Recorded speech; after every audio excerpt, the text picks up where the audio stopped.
the farewell. And now it was evening, and Almitra, the seeress, said, "Blessed be this day and this place and your spirit that has spoken." And he answered, "Was it I who spoke? Was I not also a listener?" Then he descended the steps of the temple, and all the people followed him. And he reached his ship and stood upon the deck. And facing the people again, he raised his voice and said, "People of Orphalese, the wind bids me leave you. Less hasty am I than the wind, yet I must go. We wanderers, ever seeking the lonelier way, begin no day where we have ended another day, and no sunrise finds us where sunset left us. Even while the earth sleeps, we travel. We are the seeds of the tenacious plant, and it is in our ripeness and our fullness of heart that we are given to the wind and are scattered. Brief were my days among you, and briefer still the words I have spoken. But should my voice fade in your ears, and my love vanish in your memory, then I will come again. And with a richer heart and lips more yielding to the Spirit will I speak. Yea, I shall return with the tide, and though death may hide me, and the greater silence enfold me, yet again will I seek your understanding, and not in vain will I seek. If aught I have said is truth, that truth shall reveal itself in a clearer voice, and in words more kin to your thoughts. I go with the wind, people of Orphalese, but not down into emptiness. And if this day is not a fulfillment of your needs and my love, then let it be a promise till another day. Man's needs change, but not his love, nor his desire that his love should satisfy his needs. Know therefore that from a greater silence I shall return. The mist that drifts away at dawn, leaving but dew in the fields, shall rise and gather into a cloud, and then fall down in rain. And not unlike the mist have I been. In the stillness of the night I have walked in your streets, and my spirit has entered your houses, and your heartbeats were in my heart, and your breath was upon my face, and I knew you all. I knew your joy and your pain, and in your sleep your dreams were my dreams. And oftentimes I was among you, a lake among the mountains.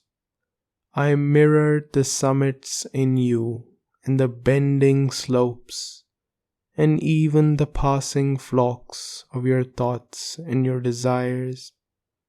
And to my silence came the laughter of your children in streams, and the longing of your youths in rivers. And when they reached my depth, the streams and the rivers ceased not yet to sing. But sweeter still than laughter, and greater than longing, came to me. It was the boundless in you, the vast man in whom you are all but cells and sinews, he in whose chant all your singing is but a soundless throbbing. It is in the vast man that you are vast, and in beholding him that I beheld you and loved you. For what distances can love reach that are not in that vast sphere? What visions, what expectations, and what presumptions can outsoar that flight? Like a giant oak tree covered with apple blossoms is the vast man in you. His might binds you to the earth. His fragrance lifts you into space, and in his durability you are deathless. You have been told that, even like a chain, you are as weak as your weakest link. This is but half the truth. You are also as strong as your strongest link. To measure you by your smallest deed is to reckon the power of ocean by the frailty of its foam. To judge you by your failures is to cast blame upon the seasons for their inconstancy. Aye, you are like an ocean, and though heavy-grounded ships await the tide upon your shores, yet even like an ocean you cannot hasten your tides, and like the seasons you are also. And though in your winter you deny your spring, yet spring, reposing within you, smiles in her drowsiness and is not offended. Think not I say these things in order that you may say the one to the other, he praised us well, he saw but the good in us. I only speak to you in words of that which you yourselves know in thought.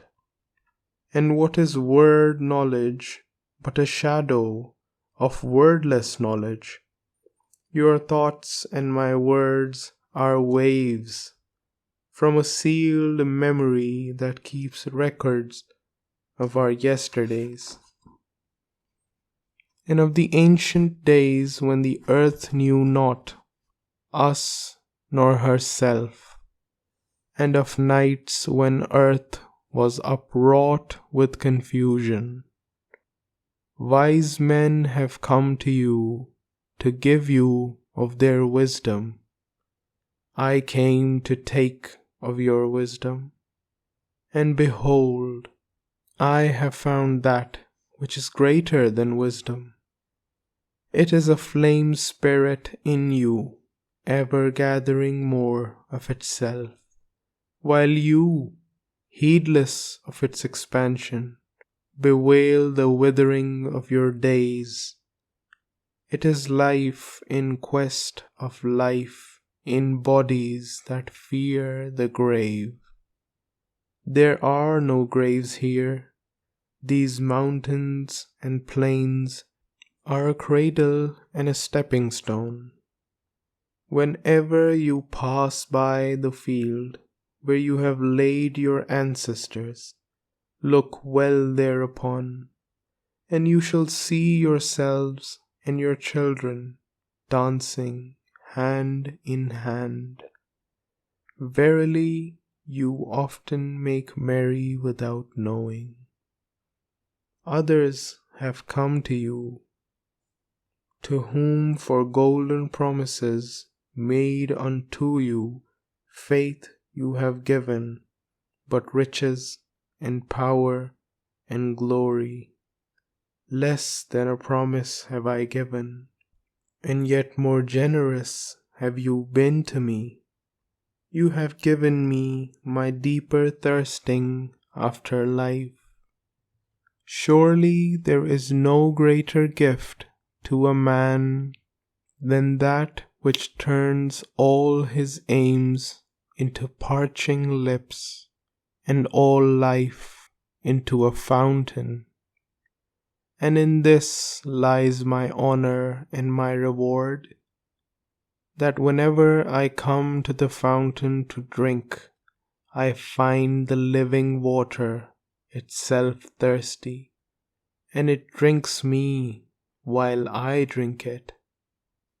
Some of you have deemed me proud and over-shy to receive gifts. Too proud, indeed, am I to receive wages, but not gifts.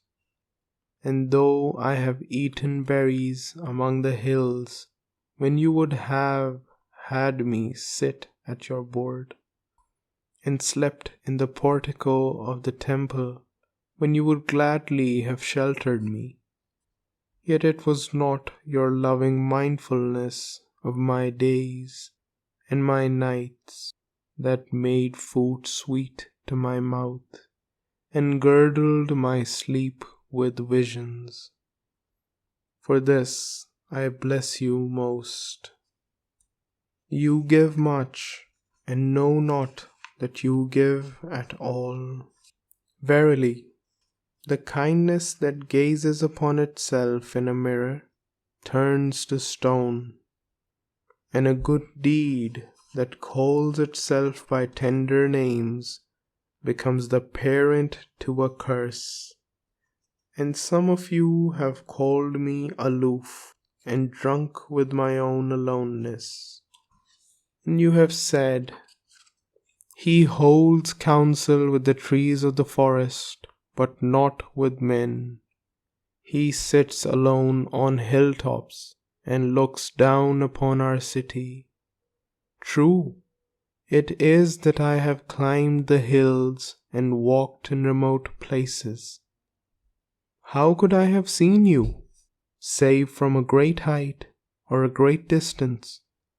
How can one be indeed near unless he be far? And others among you called unto me, not in words, and they said, "Stranger, stranger, lover of unreachable heights, why dwell you among the summits where eagles build their nests?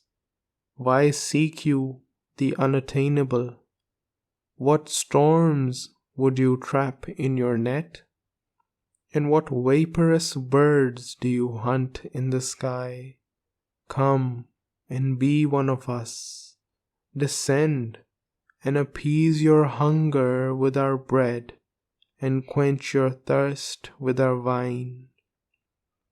In the solitude of their souls they said these things, but were their solitude deeper, they would have known that I sought but the secret of your joy and your pain, and I hunted only your larger selves that walk the sky.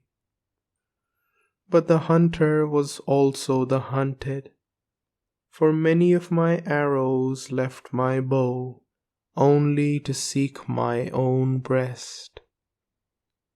And the flyer was also the creeper, for when my wings were spread in the sun, their shadow upon the earth was a turtle. And I, the believer, was also the doubter. For often have I put my finger in my own wound, that I might have the greater belief in you and the greater knowledge of you. And it is with this belief and this knowledge that I say, you are not enclosed within your bodies, nor confined to houses or fields. That which is you dwells above the mountain and roves with the wind. It is not a thing that crawls into the sun for warmth, or digs holes into the darkness for safety, but a thing free, a spirit that envelops the earth and moves in the ether. If these be vague words, then seek not to clear them. Vague and nebulous is the beginning of all things, but not their end. And I fain would have you remember me as a beginning. Life and all that lives is conceived in the mist and not in the crystal. And who knows but a crystal is mist in decay? This would I have you remember in remembering me. That which seems most feeble and bewildered in you is strongest and most determined. Is not your breath that has erected and hardened the structure of your bones? And is it not a dream, which none of you remember having dreamt, that built your city and fashioned all there is in it? Could you but see the tides of the breath, you would cease to see all else. And if you could hear the whispering of the dream, you would hear no other sound. But you do not see, nor do you hear, and it is well. The veil that clouds your eyes shall be lifted by the hands that wove it, and the clay that fills your ears shall be pierced by those fingers that kneaded it. And you shall see, and you shall hear, yet you shall not deplore having known blindness, nor regret having been deaf.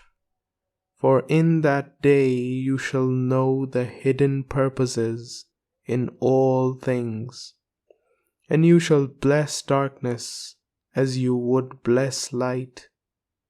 After saying these things, he looked about him, and he saw the pilot of his ship standing by the helm and gazing now at the full sails and now at the distance. And he said, "Patient, over patient is the captain of my ship. The wind blows, and restless are the sails. Even the rudder begs direction.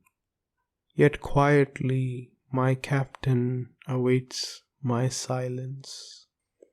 And these, my mariners, who have heard the choir of the greater sky, they too have heard me patiently. Now they shall wait no longer. I am ready. The stream has reached the sea, and once more the great mother holds her son against her breast. Fare you well, people of Orphalese. This day has ended. It is closing upon us, even as the water lily upon its own tomorrow. What was given us here we shall keep, and if it suffices not, then again must we come together, and together stretch our hands unto the giver.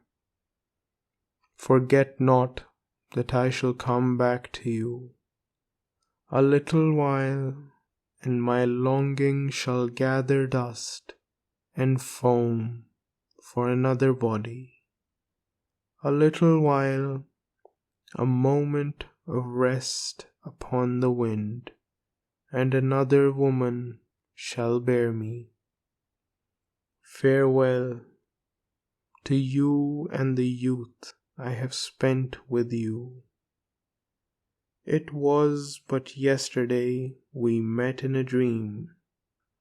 You have sung to me in my aloneness, and I of your longings have built a tower in the sky. But now our sleep has fled, and our dream is over, and it is no longer dawn. The noontide is upon us, and our half-waking has turned into fuller day, and we must part. If, in the twilight of memory, we should meet once more, we shall speak again together, and you shall sing to me a deeper song. And if our hands should meet in another dream, we shall build another tower in the sky. So saying, he made a signal to the seamen, and straightway they weighed anchor and cast the ship loose from its moorings, and they moved eastward. And a cry came from the people as from a single heart, and it rose into the dusk and was carried out over the sea like a great trumpeting. Only Al-Mitra was silent, gazing after the ship until it had vanished into the mist. And when all people were dispersed, she still stood upon the sea wall, remembering in her heart his saying, "A little while, a moment of rest upon the wind, and another woman shall bear me." The end.